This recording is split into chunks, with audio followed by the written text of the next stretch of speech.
In this video,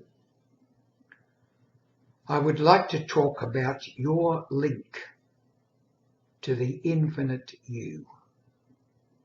The infinite you. If you look up YouTube and you look up a particular YouTube video called A Stroke of Insight, you'll be quite surprised to find out what happens to a brain scientist who has a stroke.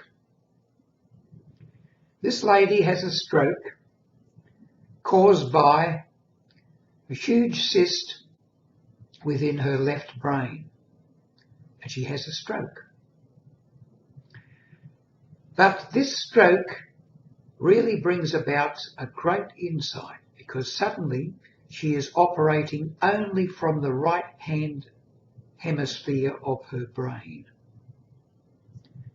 Most of us, for most of the time, operate out of the left hand side of our brain. The verbal thought, the logic, the ability to do mathematics, etc. But the creative side of the brain, the side that creates the vision, the music, the incredible inventions that can come to us, come generally through the right hand hemisphere of the brain, and then are interpreted and put into words by the left hand side. At least this is the way I'm seeing it or hearing about it.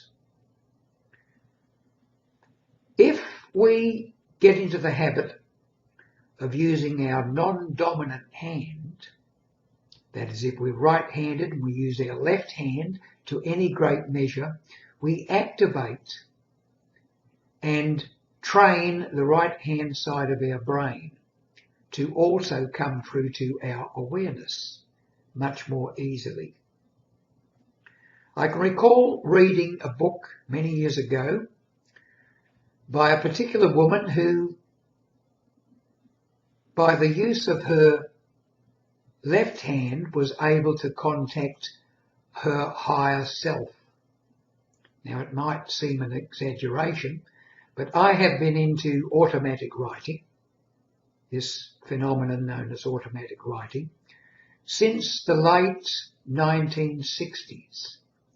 And I have developed this ability where I can actually sit down and hold what seems to be a two-sided conversation. The conversation between me, the conscious little me, known as Arthur Thomas Ware, and a higher entity, which I call my higher self.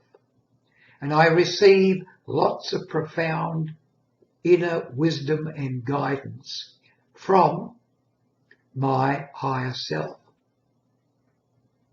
Now, what I'm saying is that anyone can develop this ability.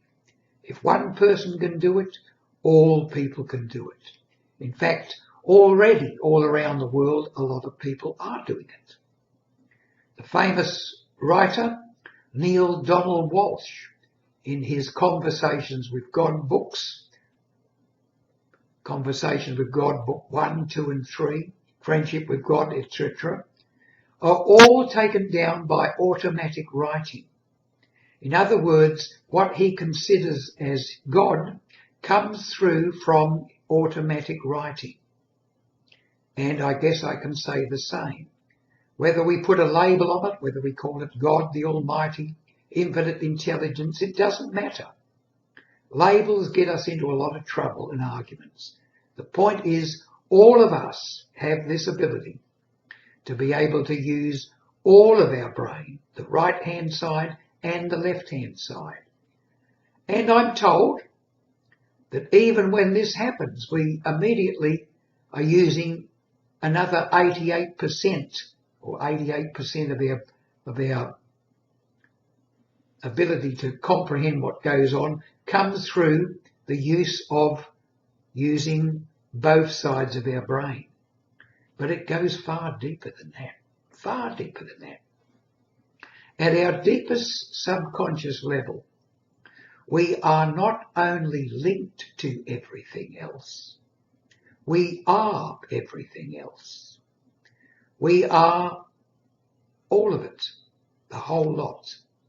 Obviously, we can only bring so much through to us, and this is why we are here, to experience our lives as they are, and to gradually work ourselves back to being all of it. All of it. This is a very profound, I realise that, a very profound email message, but I want to emphasise, because it's very important. It's something I've discovered, and a lot of other people have discovered too, is that we are infinite. Do not ever put yourself down. Don't say, poor little me.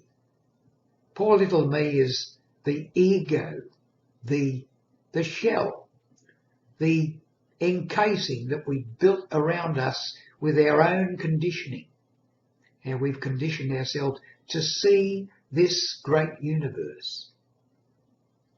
Now, when I say see this great universe, you might think, what do I mean here? We know that our eyesight sees a narrow spectrum of light between infrared and ultraviolet. We know that our hearing range covers a certain narrow spectrum. We know that our feeling of touch also has a spectrum. All of our five senses have narrow spectrums. They are not the all. It has been said that there is no such thing as space.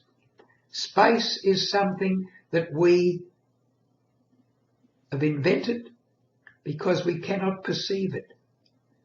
Just turn back the clock a few years, say 200 years. People used to think, well, that's it. And then along came radio, and suddenly we could transmit using energy, using radio frequencies. And as time has gone on, those radio frequencies have become more and more sophisticated as we've moved up through the spectrum to shorter and shorter wavelengths. All is vibration. The vibrations are so long that we cannot comprehend them, and so short that we cannot comprehend them. Our little windows on the universe, through our senses, is so minuscule, and yet we judge everything from them. And I guess it's the only way we can do, until we push the boundaries, until we invent things. And we're always inventing things. But deep down know that we are everything. We are all. We are whatever we choose to think we are, and much, much, much more added.